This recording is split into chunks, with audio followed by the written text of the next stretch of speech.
So one objection that is raised to the Flavian hypothesis for the invention of Christianity is that, the Romans were persecuting Christians as far back as 64 CE, right? And there are probably some Christians who try to say it went back even earlier than that, all the way to AD 33 or whenever Jesus was allegedly crucified. Anyway, so let's look at that, because I've actually read lots of the Christian martyrdom literature, and I've become aware of some of the doubt that scholars have heaped upon this literature since then. So, this is from Google AI. Key phases of persecution. Because it tried to start out saying that, it began with Nero in 64 AD, and because the Christians supposedly set fire to Rome. Like, what reason would Christians have had to set fire to Rome? I ask you. Because of the tax? They were taught to pay the tax. Because of other uh, acts of persecution carried out by the Romans against Christians? We don't really have any evidence of that. So why would we depend on Roman historians in the Roman Flavian period to give us reliable history about Nero, who was a julio-claudian, and the Roman Flavians were anti-julio-claudian? And scholars are beginning to realize that Nero's given a bad rap in Roman history. So, anyway, so I challenged Google AI, Gemini, I guess it's called, about this, and they said, okay. And and basically, when you press the AI about the scholarly consensus or the academic consensus, or even not even academic consensus, just like whatever lie has been repeated so many times that the training data upon which the large language model is based pushes that consensus, even if it's mistaken or baseless. So anyway, if you press it, it'll backtrack if you challenge it with evidence and good arguments. So I challenged it on that, so then it gave me this output. Key phases of persecution. The nature of the persecution changed significantly over the centuries. It was sporadic and local from AD 64 to 250, because it's going on the idea that Nero actually did accuse the Christians of setting fire to Rome, and that Christians may have actually set fire to Rome, or even maybe not, but they were just made scapegoats for some strange reason. For nearly 200 years, persecution was not a consistent empire-wide policy. Okay, so that's from 64 to 250 AD. Okay? So this idea that the Roman Empire was systematically persecuting Christians is a fantasy. It was usually local and triggered by specific events. For example, during the reign of Trajan from 98 to 117. So that's after Domitian, Vespasian's second son in the Roman Flavian dynasty, who succeeded Titus Flavius, the beloved son of Vespasian, his father in heaven. The policy was not to hunt down Christians, but to punish them only if they were officially accused and refused to renounce their faith. And that would only have been if they were holding some kind of seditious, like political beliefs against the empire and against the emperor. It wouldn't have been just because they were Christians, because, religions in the empire were supposed to be tolerated. You had the Roman Empire where people had multiple gods, so why would they persecute Christians for, having their own god? Doesn't make a whole lot of sense. And there were probably, before maybe they became devout Christians, there were probably some Romans who went on worshiping their pagan gods and then also worshiping Jesus after they heard about Jesus, this new god, from, some Christians. So you probably had Romans who were worshiping both Jesus and the traditional Roman gods. And that's probably why you've got so much idolatry, statuary in Roman Catholicism, because so many of the Romans just couldn't give up their idols. So this empire-wide, and there was a period of empire-wide and systematic persecution from 250 to 311. And by the way, the guy that commented that spurred this whole video, he was saying that Christians were persecuted so heavily up until 313 AD. So here you've got a period of 61 years where there was empire-wide and systematic persecution of Christians. This is the first truly systematic empire-wide persecution, and it began under Emperor Decius in AD 250. He required all citizens to perform a public sacrifice to the Roman gods and obtain a certificate, a libellus, as proof of loyalty. So it's just like what I just said, right? If Christians were seen as being disloyal to the empire, then it became a matter of persecution. It wasn't just because they believed in Jesus, or that they believed he rose from the dead, or, that he was crucified by the Romans. None of that would have been an issue, because the Romans knew perfectly well that they had crucified not just one Jew, but tons of Jews. And that's if you accept the surface story that Jesus was a Jew, which I don't. The only way Jesus, the code word for Titus Flavius, could have ever been considered a Jew is that he adopted this alter ego, this false persona, this false flag cover identity where he was Jewish. Or, in creating the Christian myth, perhaps he saw himself as a true Jew, because of creating this Christian myth that tried to steal and appropriate Jewish identity and culture, and basically hand it off or bequeath it unto the Gentiles. So then it says there's the great persecution from 303 to 311. So that was only 8 years. The final and most severe wave occurred under Diocletian.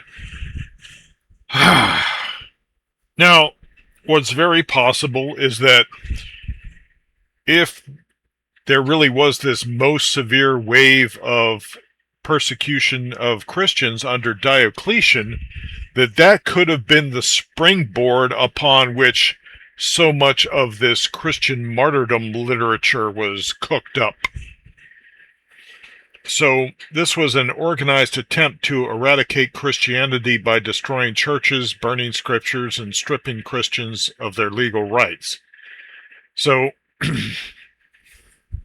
so this is something that built up in the empire, and evidently there was something Christians were doing that caused this sentiment against Christians to grow. But it didn't really start to get systematic until Emperor Decius in AD 250. So it wasn't. So this persecution in no way contradicts the Roman Flavian hypothesis that the Roman Flavian dynasty invented Christianity, because there was no serious persecution of Christians in the first century that somehow proved that the Roman Empire was against Christians. There was nothing happening in the first century from the Roman Flavian emperors from about AD, what was it, AD 69 or 70 to about AD 98, I think, was it? Or was it as late as, was it as late as 117? Let me see, Domitian. So Domitian was emperor until 96, okay? So none of the intense systematic persecution of Christians happened during the Roman Flavian dynasty. So you can't say that that's some kind of proof that the Roman Flavians didn't create and invent Christianity.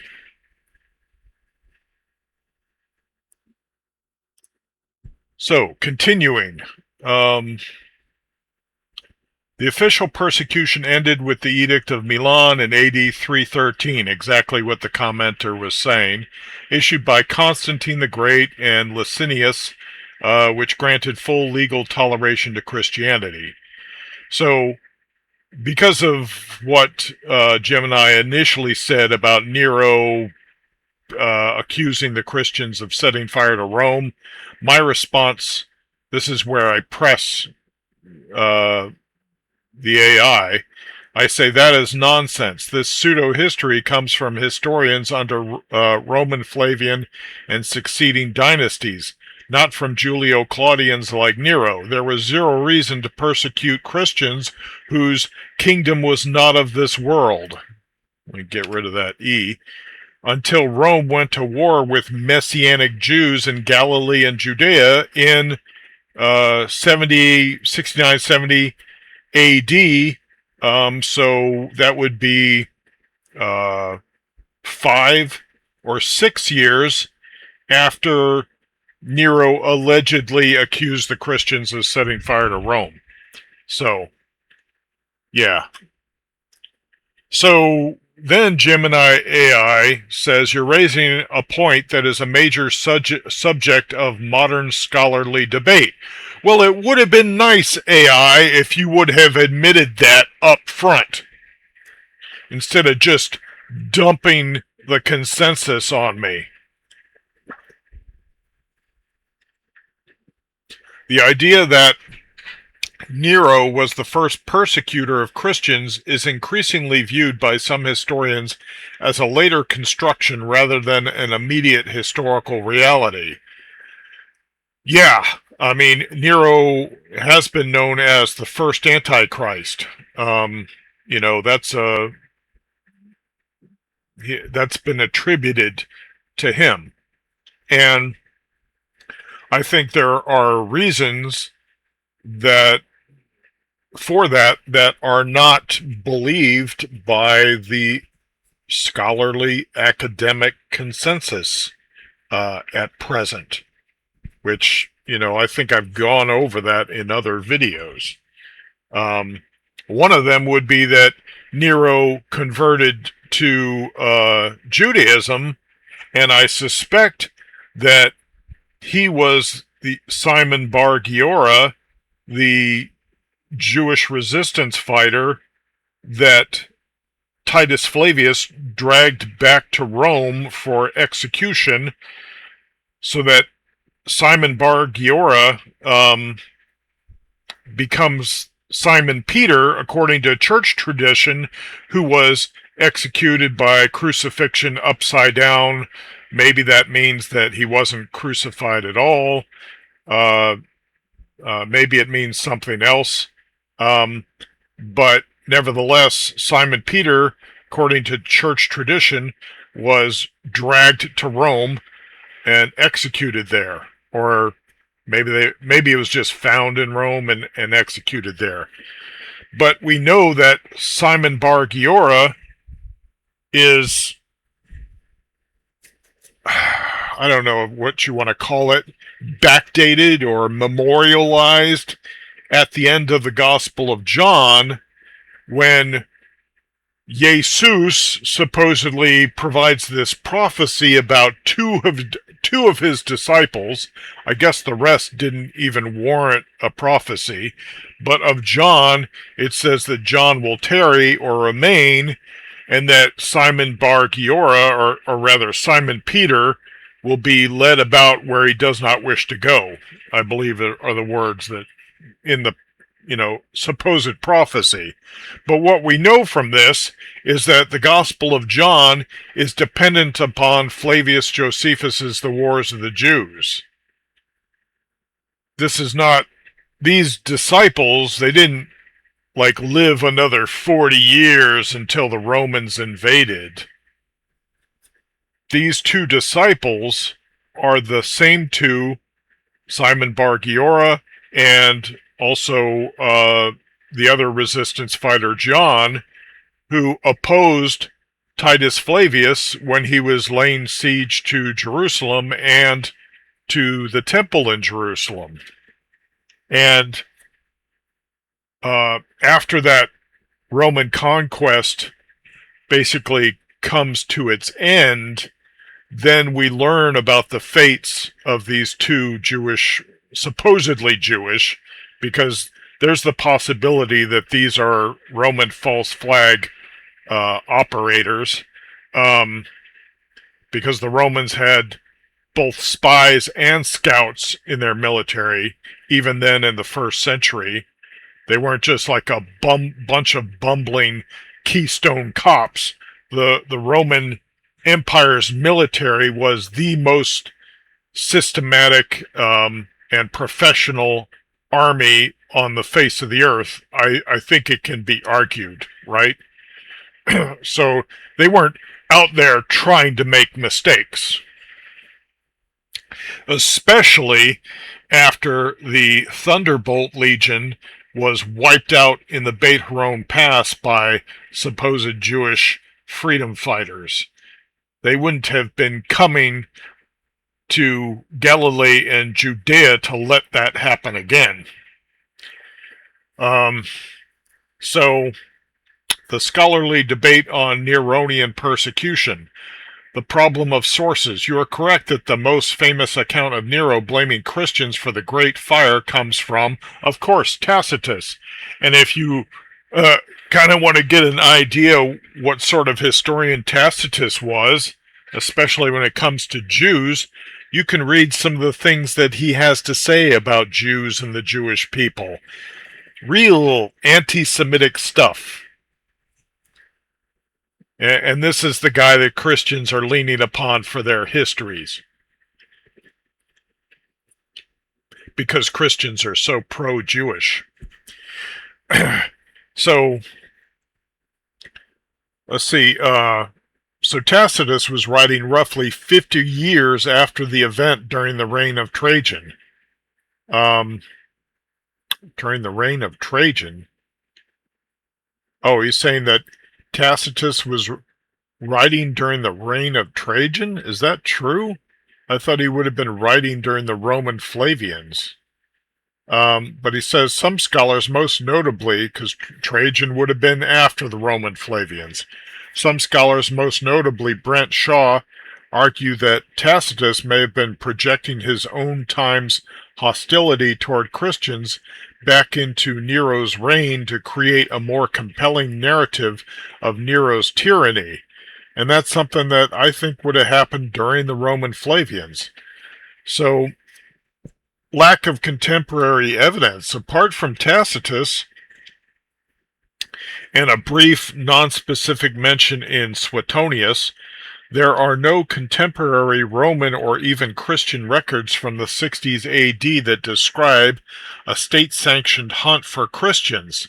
Many historians agree that in the mid-1st century, the Roman state likely didn't even distinguish between Christians and Jews. Something I've been saying. Because if you're going to say that Christianity, its leader, was a Jew, that lots of its earliest converts were Jews, that both Christianity and Judaisms of the time, if you want to call them Judaisms, were both messianic, then how in the heck were Romans supposed to be able to tell the difference between the two? Except that one probably did not eat pork and the other did. Just one example of a possible difference. But we know that you had an early sect or early sects like the Nazarenes or Netzarim maybe, and then which that's a like a modern Hebrew word for Christians, I think, is Notzrim. And then you have the Ebionites or Evyonim, the poor, which, you know, if you're versed in your New Testament, you've heard this term before. And the poor were what the Dead Sea Scrolls community called themselves, the Evyonim. And their leader, just like they were accused, their leader was called Ha-Evyon, the poor one, or Ebion, as as was accused of the Ebionites. And the Ebionites were pro-Torah. They had what are called, kind of as a bit of a joke, they had poor opinions about the divinity of Jesus, of Jesus, meaning they didn't believe in the Trinity doctrine, or that Jesus was God, just that he was the Son of God, and they didn't believe that Saul of Tarsus, the so-called Apostle Paul, was a true apostle. And also they had a different version of, I think, the Gospel of Matthew. Anyway, so those first three things at least line up pretty well with the Dead Sea Scrolls community. So you had these very Jewish early sects whose level of Christianity was debatable, I guess you could say. Nevertheless, for an outsider, it would have been damned confusing, especially when you got, like, you consider how you've got American comedians going to Utah and performing in front of, or other Mormon, predominantly Mormon or highly Mormon states surrounding Utah, and they're performing comedy bits, and they have no idea what Mormons believe, and when they try to ask Mormons what Mormons believe, they're getting so many different opinions on every single aspect of Mormonism. So you can see how an outsider can get easily confused by what a religion believes or how to identify a religion when the people in that religion can't even agree. So, connection to the Jewish-Roman Wars. Your point about the Jewish revolt started in AD 66 is a key perspective in this revisionist history. Political context. Before the wars in Judea, there was little reason for Rome to care about a small pacifist splinter sect. The shift after AD 70. It was only after the destruction of the temple by the Flavians and the rise of Messianic rebellion that Rome began to strictly monitor and eventually tax Jews. Fiscus Judaicus. Really? It was only after the destruction of the temple by the Roman Flavians and the rise of Messianic rebellion that Rome began to strictly monitor and eventually tax Jews? So you mean that, are you telling me the tax that is so often talked about, excuse me, in the Gospels didn't even start until AD 70? This forced the followers of Jesus to clarify their identity either as Jews who were subject to the tax and suspicion, or as a new unlicensed superstitio, which is when they truly came onto the Roman legal radar. Huh. When did it actually begin? If we set aside the disputed Nero account, the first verifiable evidence of the Roman state specifically dealing with Christians as a distinct legal problem appears in the correspondence between Pliny the Younger and Emperor Trajan in AD 112, after the Roman Flavian dynasty. Pliny, governing in Bithynia, modern Turkey, wrote to ask how he should handle these Christians who were being accused in his local courts, admitting he was unsure of the legal procedure because he hadn't seen such trials before. Okay? So, the claim about Roman persecution of Christians is the systematic persecution didn't happen until about 250 AD, well after the Roman Flavian dynasty, who invented Christianity, which ended in 96 AD. Okay? So your claim is false. And I'd prefer it if you never mentioned it again. Because it's baloney. It's a fantasy. It's martyrdom porn in Christianity. For example, one document, what does this say?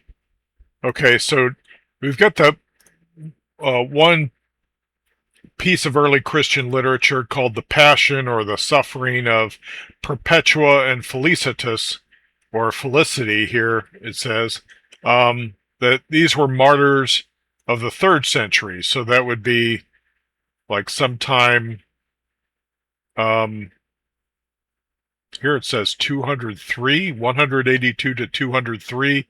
So that was about 100 years after the end of the Roman Flavian dynasty. Anyway, I had read this account back in the mid-90s. So, and I had also,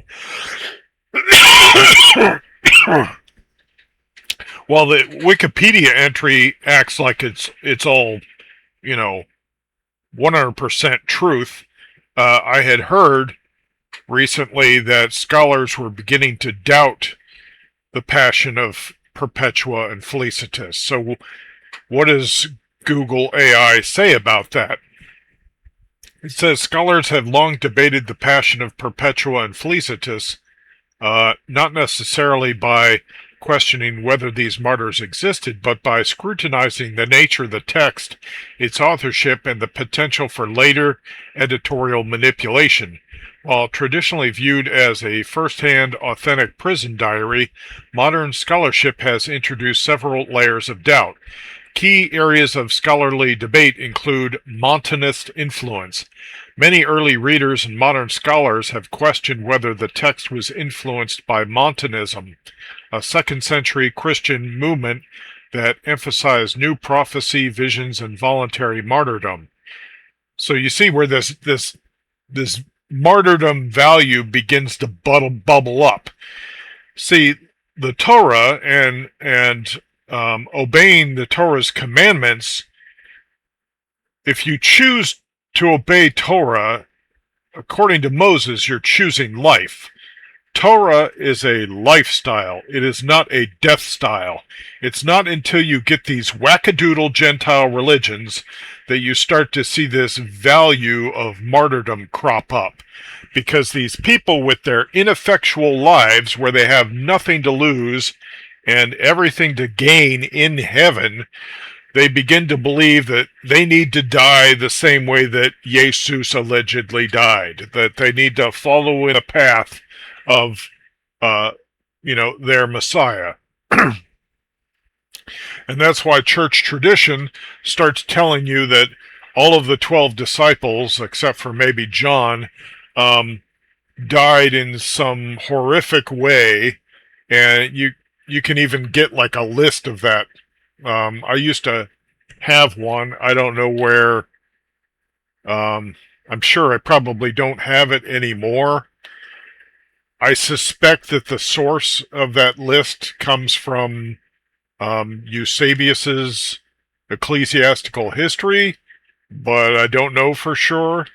But I do suspect that this list of the fates of the various disciples or 12 apostles influenced the creation of a work called the Lives of the Prophets, which then lists the fates and the martyrdoms of the various so-called Old Testament prophets, which is utter malarkey, and I think it's used to support some baloney that's said in the New Testament, I think by the Christian martyrdom so-called, or martyr so-called Stephen, where I think he's the one who says, "Which of the prophets have your fathers not killed?"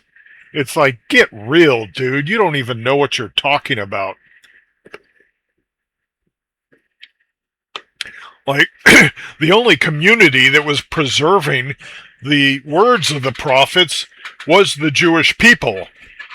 And then you're going to turn around and accuse them of killing all of the prophets, but yet preserving their words? It's just out of touch with reality. But, Christianity is filled, especially even early Christianity and its literature, is filled with anti-Semitisms. Because this was created by the Roman Flavians who went to war with Jews, and Tacitus was one of their prized historians, and we already know that guy was an anti-Semite. He was a damn racist. Now, granted, until maybe recent decades, racism was just kind of a common thing, and it was, people were kind of just naturally suspicious of people who were different than them. And you could call that racism if you want. But people were a lot less inclusive, a lot more suspicious of other cultures. But when you speak utter falsehoods about another race, I think it's okay to characterize that as racism. So, regarding this Montanist influence, the heavy focus on visions and the ecstatic state of the martyrs has led some to believe the text was produced or edited by proponents of the Montanist movement. The editor's role and authenticity. The text consists of an introduction or conclusion by an editor, often referred to as an eyewitness, framing the first-person accounts of Perpetua and Satyrus. It says there's Satyrus. I wonder if that's a hallucination or if... it's been a while since I read it. I don't remember if there was a person named Satyrus in the account. Some scholars, such as Brent Shaw, argue that this editor significantly refashioned the text to serve specific theological or ideological purposes, potentially altering the narrative to present Perpetua's actions particularly her refusal of conventional gender roles as unnatural or conversely highly stylized for a theological agenda. The, the Acta revision. 5th century versions, known as Acta Brevia, differ significantly from the earlier Latin Passio, or Passion.